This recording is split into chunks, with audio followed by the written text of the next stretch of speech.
Today I'd like to talk about the stability of passenger ships, and there are three topics on the biannual agenda and planned outputs of the SLF subcommittee of IMO that I'd like to talk about in particular.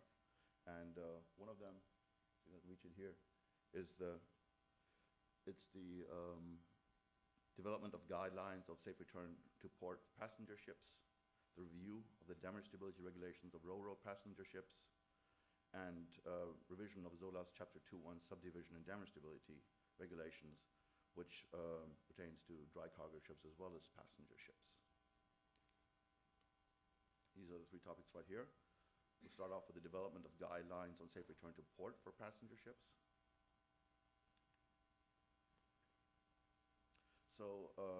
It's been some ongoing work, which is almost finalized. We finalized in 2013, as should be all three of these agenda items. And there should be some mandatory stability information provided to the master, and it should be approved from stability computer situated on board the vessel or from a shore-based system, and should be capable of providing information at any time. This entered the force from 1st of July 2010. That means since 1st of July 2010, it's been mandatory for passenger ships to have access to some sort of damage stability computation, either from an onboard source, an emergency response program, or through a damage stability computer on board. There are still some requirements that are being developed right now.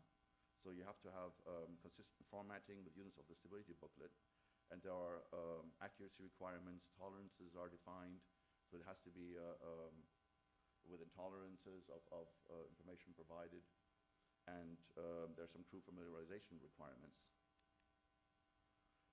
What we're working on right now is additional guidance for the administrations regarding the test scenarios. The biggest issue is that normal damage stability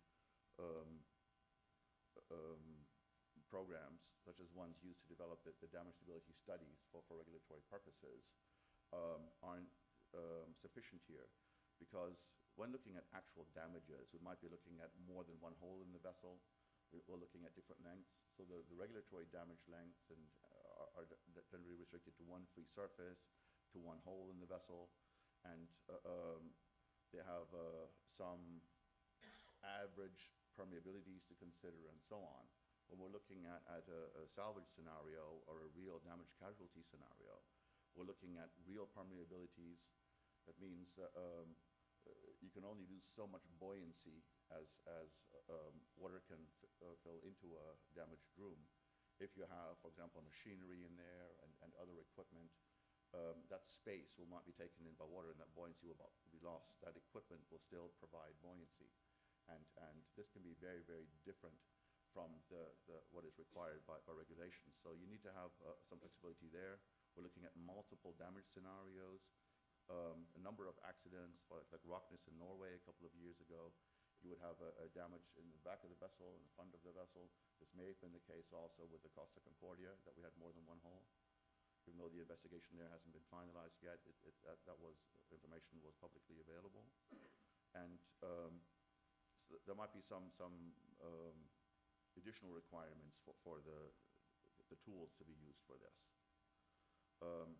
Also, some additional modeling detail may be necessary as compared to the regulations. So really the tools to be able to utilize for this sort of service is still to be developed, and the guidelines for those tools are under development right now. The next topic is damage regulations of ro-ro passenger ships.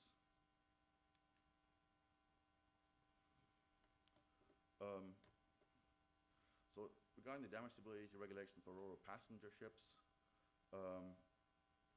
there's been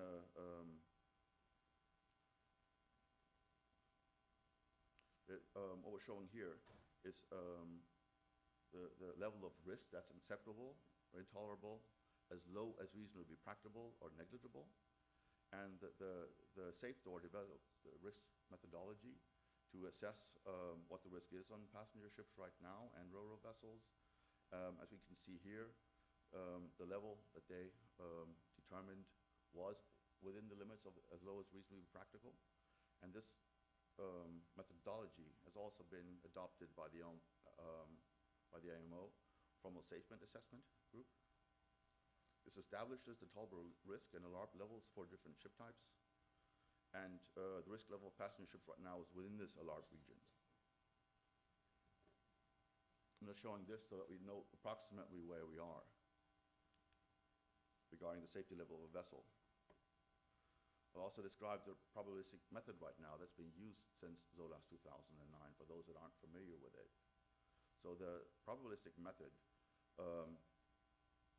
it takes a probability that you have an incident at any location. And this has a probability of occurrence at a particular location, a probability of having a particular length. So apparently this computer is running out of battery power.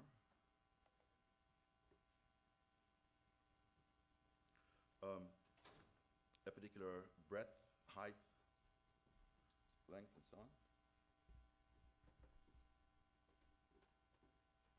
And so that's the probability of occurring in a particular location, length, height, and penetration depth. And then there's a probability of survival. So we have a factor of survival. And this is based on the floating position and some requirements regarding the riding lever curve and the maximum riding moment and the range of the limit curve.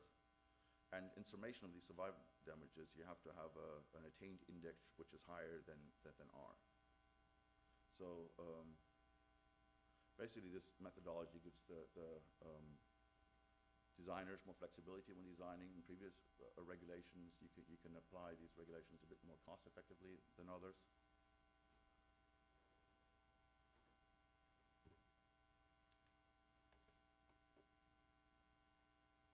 So for the Ro-Ro packs, Ro-Ro passenger ship safety, there's been some discussion on the appropriate safety level. In Europe, we have the Stockholm Agreement, which is a regional agreement, which has a different safety level than the pure ZOLAS 2009 safety level applied right now for the rest of the world. This has some impact on the rule development because a number of papers have been submitted to IMO from the European community, from the European countries, who would like to raise the level of safety in ZOLAS 2009 to be able to drop the Stockholm Agreement. Right now we have different standards in Europe than we do from the rest of the world. A lot of research is going on in Europe right now. There are a number of European research projects, and they're looking into special requirements for Ro-Ro passenger ships, and this is under discussion right now. Basically, in Europe, Europe is looking for some positive proof that the international IMO regulations cover the similar level of safety that the Stockholm Agreement does. The Stockholm Agreement, all of you might remember, came into place after the Estonia incident, where Europe felt compelled to bring some additional regulations about. Another question on Ro-Ro passenger safety is water on deck sufficiently accounted for? At some point, when the regulations were made, there was a discussion on introducing a special factor for Ro-Ro passenger ships. In the end, the S factor, which is, if you remember from the 2 slides earlier, the survival factor, it currently uses this GZ approach and doesn't have any special consideration for water on deck. This was done for a number of reasons, but generally in IMO, when the ZOLAS 2009 was developed, it was felt that this sufficiently covers it, and this is currently under discussion. MSC 89, I think when ZOLAS 2009 was originally conceived, we were looking for the same level of safety as ZOLAS 90. That was the mandate of the working group at IMO. And at MSC 89, it was agreed to expand the scope of the existing tasks so that you could basically raise the level of safety for Ro-Ro passenger ships or others to ensure an adequate level of safety. I hope you can read all of this. This table is written relatively small just because there's so much going on. This gives an overview of the developments regarding ro-ro passenger ship, almost all of them taking place in Europe. So we see on the left a whole number of research projects, all European research projects, either financed by individual countries or the European community. The latest one, this has been on for quite some time. We can see it since 2000.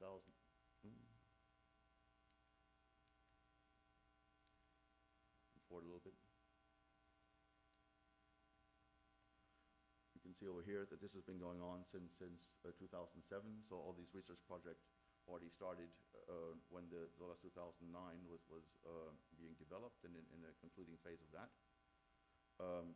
2009, the new ZOLAS came into place. See it right there. We have new research projects going on, and I'll talk about two of them in particular today. One is the EMSA-2 research project, one is the GOLDS project. This is a relatively large project, and the RP625 is another one that happened, but I think it's been superseded to some degree by EMSA-2 and GOLDS. And at IMO, we can see timing-wise back here, where we are. And the next meeting coming up is SLF 55 in February of 2013, when all these agenda items are due to be concluded.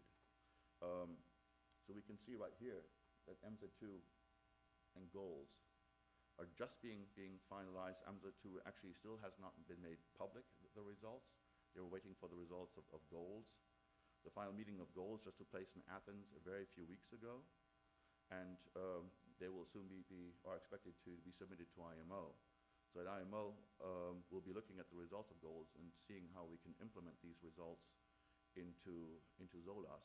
And we'll only have one session right here to actually put this in, unless there are some sort of extensions agreed upon. Just to give an overview of the timing at IMO. At the last session at SLF 54, we had 5 topics to deal with. We were sent out to work on, I think on Tuesday afternoon, had to submit our results by Wednesday. So looking at the formal working hours of IMO, we had about 2 hours per topic to deal with. So here is a multi-year research project with I think something like 60 partners or so. Huge research projects that are going to be submitted to IMO. And we may only have a few hours to really deal with the matter. So I'm not sure how that's going to work out. We may have to apply for an extension. But there's a lot of work to be done in a very short time to do it. Additionally, we had the Costa Concordia incident, which brought additional pressure on reassessing the level of safety of passenger ships, which might play a role.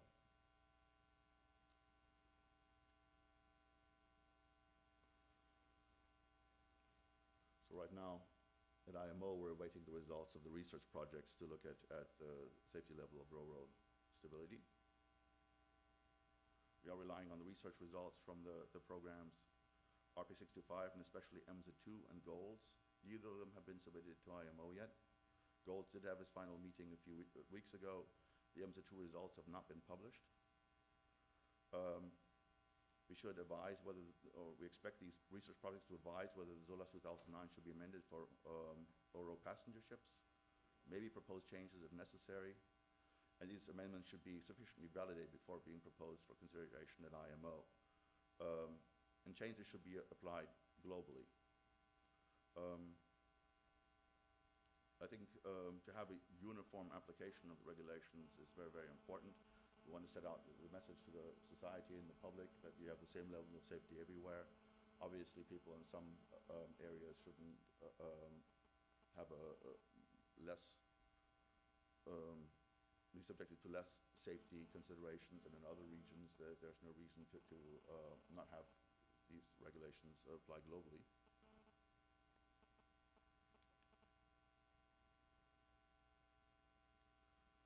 It seems that my version of PowerPoint is a bit different than this one, so some of the content is slid out of the slide. I'm sorry for that. I'm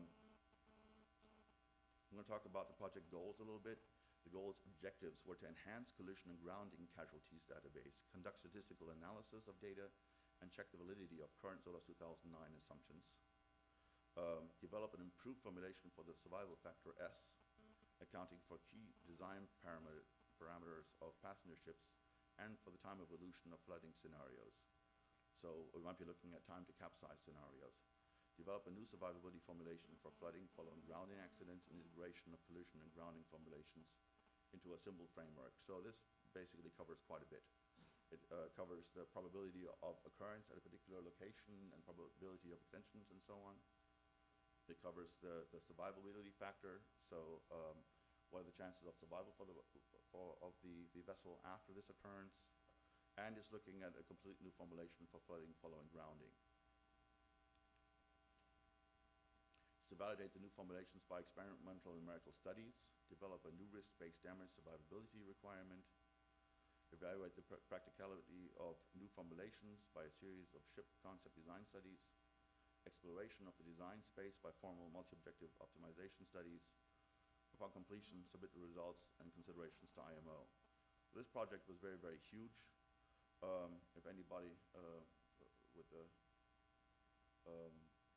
responsibility is here in the room, I strongly advise to maybe invite Professor Apostol Papanikolaou, who is heading this goals project, to submit a paper next year. There's so much going on that this could be a 1-hour paper easily to cover it. And the results are very interesting.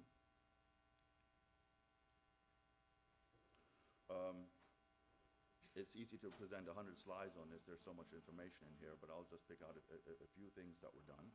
The GOLDS casualty database, as an extension of the HARDER, which was a previous European research project, was basically confirmed.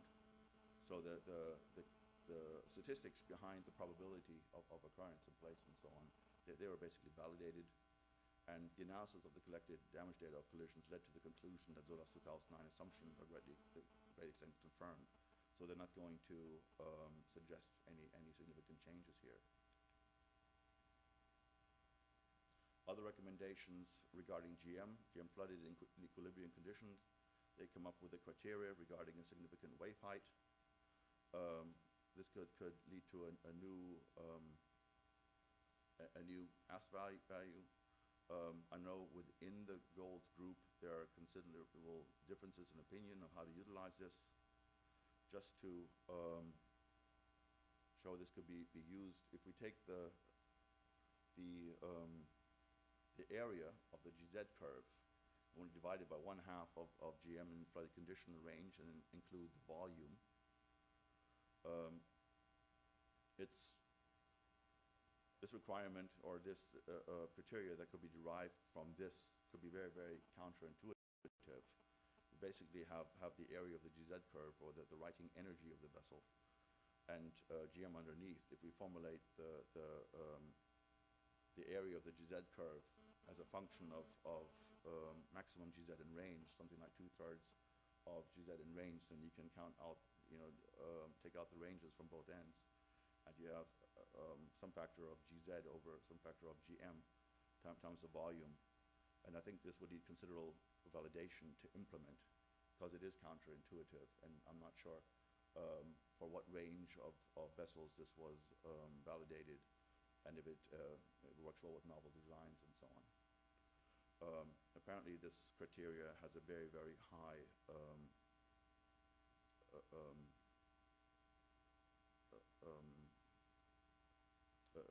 relatively high reliability. Another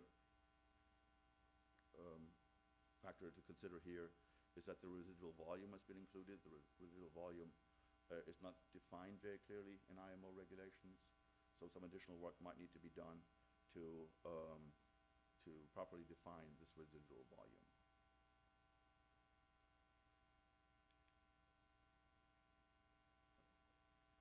Some recommendations out of the GOLDS project: formulation of the required index R is higher than that of ZOLAS 2009, so they basically suggest to raise the required index. The required index is to some level is the required probability of survival after an incident and damage. So this has been raised, and see some of these small points over here. what they did is they took a number of existing designs and changed them. So they modified them to raise their capability of survival after flooding. And they found that after this modification, most of these vessels could actually be made to meet the requirements, these higher requirements of their index. So basically, they're addressing to raise the safety level of the passenger ships. The reference in the formulations is made to persons on board instead of passenger ships. That's also a big change, where current regulations refer to passengers on board. However, there are a very large number of crew on these ships, and they're looking at the total amount of people they have to get off the ship and are on the ship. And it's been validated with optimized vessels, not against current designs.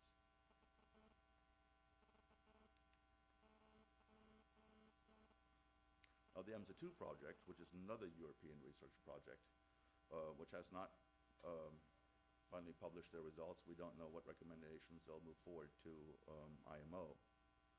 So they modified the survival factor, which is the stability factor, for 10 hours of survival time, and they've included something for water on deck. What they also did is they removed the current heel angle requirement, which is currently in the EMSA-2 paper that I've received that has been published. They say 7 to 12 degrees, but it's actually currently 7 to 15 degrees. And they would like to see systems required on board to operate in higher angles of heel of up to 25 degrees. So what they're basically saying is that because the current ZOLAS factor has a requirement not only for survival of the vessel, but there are limiting heel angles in the survival factor to ensure the safety of the people on board, that this might be counterproductive, and that it's more efficient to save the vessel as such, so that even if you have high angles of heel where people are no longer able to move around the vessel, they might get into panic and you might have some injuries on the vessel. This is not as bad as losing the vessel as total. So they're recommending to safeguard the vessels against total loss, and to remove the requirements for these low heeling angles. They're basically saying that from design perspective, to design the vessels to be able to meet the flooding with these low heeling angles is having a negative effect on the safety level as such. And you could design them to be much more safe against sinking and capsizing if you ignore these lower angles. This is a totally new concept. And I'm not sure if this will gain any acceptance or not. Of course, to be able to utilize this new concept, you'd have to have all the systems on board, for example, watertight doors, be able to function in these much higher heeling angles. Currently, watertight doors and other systems on board, safety systems, are designed to function up to 15 degrees of heel, and this would have to be raised substantially so that sliding doors could be able to be closed against a substantial list. So these are quite radical changes, and I believe that the European community is still discussing whether or not to forward this to IMO. It hasn't been done as of yet, and it hasn't been formally published yet. These results haven't been released yet. They also want to remove a weighting factor from Regulation 9. Currently, there's a weighting factor in ZOLAS where you have 40% of the index derived from the maximum draft, and 40% from partial draft, and 20% from a light service draft. And they would like to have all these factors removed and require all full requirements for full drafts.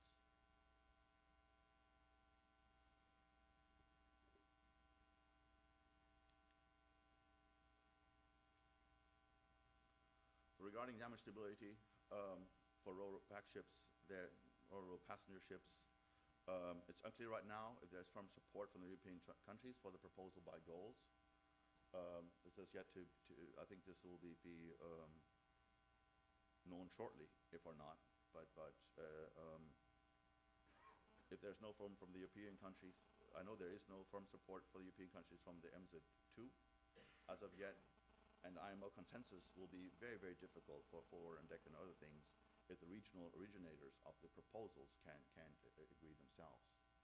So basically, if Europe cannot agree on what they're going to propose to IMO, it'll be different for IMO to accept these proposals.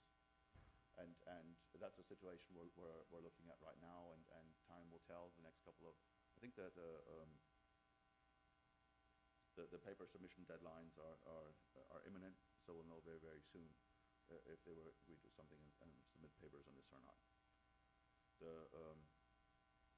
What may happen is just give all the raw results to IMO as INF papers, and then IMO will have to have a general debate on which parts of this to adopt or not.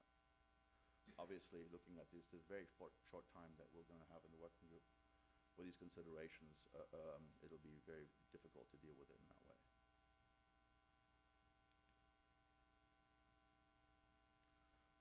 Revision of SOLAS Chapter 2.1, Subdivision and Damage Stability Regulations. What's basically happening here is that the regulations were substantially changed for the so-called SOLAS 2009 edition from previous. So passenger ships went from a deterministic concept where you had the 1, 2, or 3 compartment concept to something probabilistic. And at the time, this was validated with existing ships that were all designed according to old regulations. And many of the passenger ship designers didn't have experience with probabilistic regulations. And now experience is being gained. Some of the explanatory notes in the regulations themselves are going to be modified to adapt for issues that have come up with the experience that's been gained in the last years. There'll be numerous amendments. Actually, the amount of paper we're dealing with right now regarding amendments are about this thick. It's a lot. Double bottom requirements applicable to all SOLAS ships without any length restrictions. That was one of the changes, and we have a lot of experience that was gained there.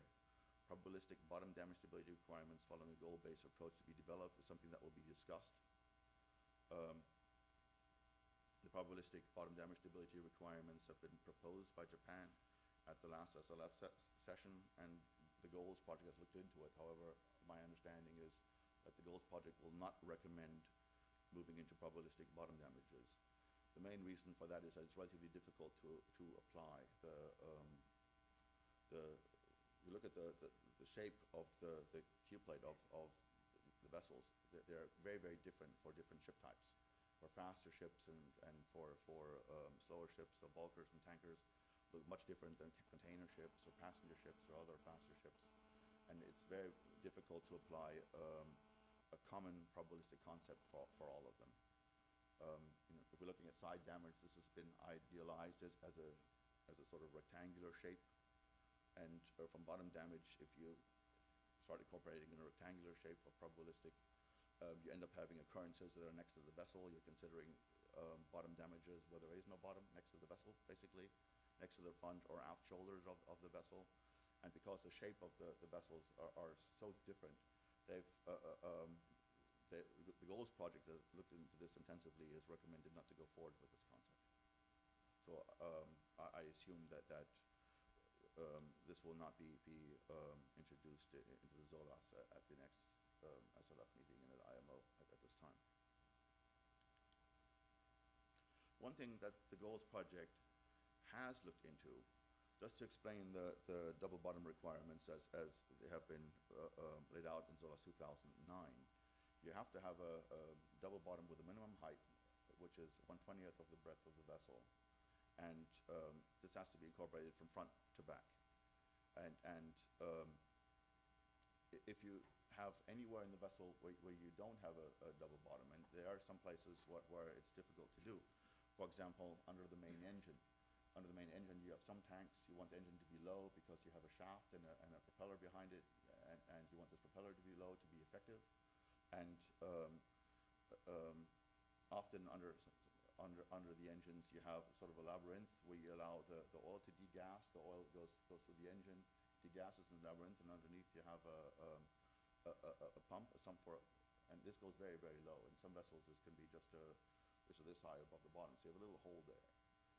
And there are other places, for example, bow thruster rooms and pump rooms that are for design purposes. You don't have the double bottom. And some exceptions have been put into the ZOLAS 2009 regulations, and basically these exceptions were formalized using some available regulations in MARPOL for tankers, which is a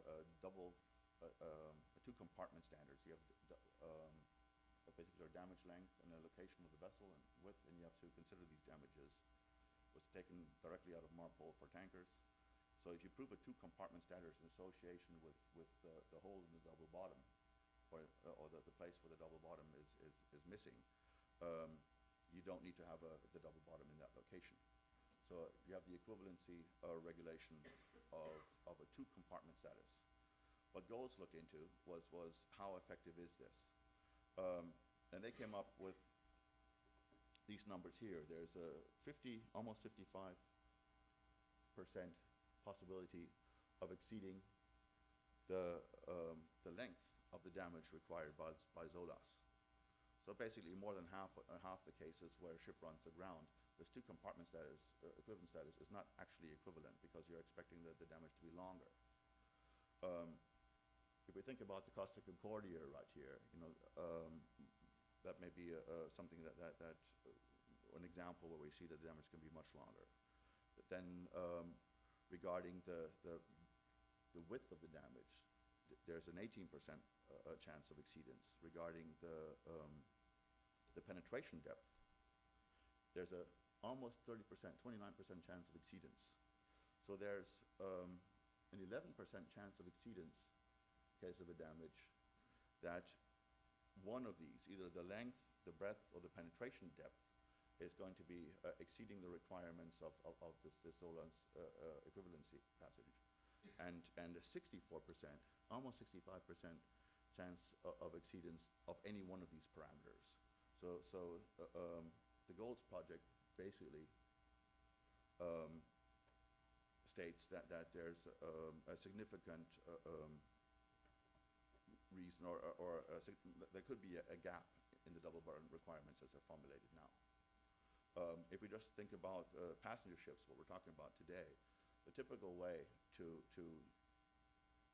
design a double bottom would be to have a double bottom and then move it into the turn of the bilge on the sides. The requirement for ZOLAS is actually to have the double bottom side to side. So normally you would have to take them out to the side, and if you have a double hull somewhere, the double bottom will go up a little bit and then go out to the side to be able to go into this side plating perpendicularly. So this is the requirement right now for a double bottom. The way they actually built is like this, utilizing this equivalency regulation of a two-compartment status. And according to what has been published just 3 weeks ago at the final meeting of GOLS, there's a significant possibility of exceedance. So this might need to be revisited.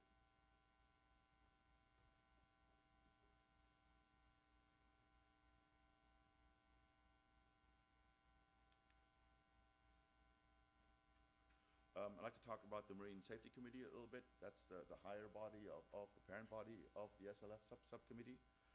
They've been discussing the consequences of the Costa Concordia accident and possible regulations for the safety of passenger ships. And it is expected to take steps to develop further measures as necessary to provide reoccurrence of incidents in the future. They're waiting for the conclusions from the report of the official marine safety investigation. When it's been submitted to the organization, we're expecting some sort of outcome, and they may or may not suggest additional regulations or come up with additional requirements for passenger ships. To conclude the paper today, the presentation, there are extensive developments at IMO regarding the safety of passenger ships underway right now. Large research projects are expected to contribute to these developments, and the Costa Concordia strategy and results of the related accident investigation are expected to initiate further developments in passenger vessel safety. So thank you very much for your attention.